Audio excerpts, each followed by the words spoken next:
বাহ! বাহ!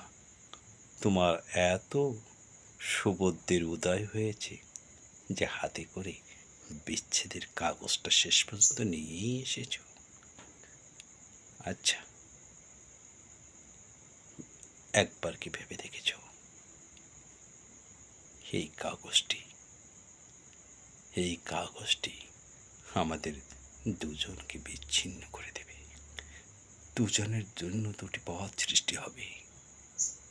সেটা কি তোমার আমার জন্য খুবই শুভকর?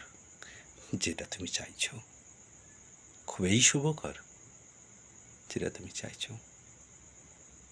যদি তোমার জন্য খুবই শুভকর হয়, দাও, দাও ওই কাগজটা দাও। আমি সই করে দেব, আমি সই করে দেব।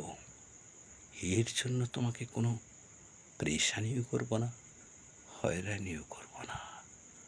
তুমি যদি চাও, তবে হ্যাঁ, ওই কাগজে সই করার আগে একটি একটি প্রশ্ন তোমাকে করছি।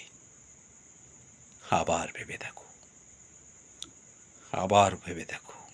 ফিরে যাও, ফিরে যাও আমাদের জীবনের সেই সোনালি দিনগুলোতে। আর ভাবো, ভাবো যে স্বার্থের জন্য তুমি ওই কাগজটা হাতে করে নিয়ে এসেছো, একটা স্বাক্ষরের জন্যে, সেটা কি আমাদের জন্য আদৌ শুভকর? না, ভবিষ্যতে হবে তা বেদনাদায়ক। এটা একবার ভেবে দেখো। এটাই তোমার প্রতি আমার শেষ অনুরোধ। একবার ভেবে দেখো।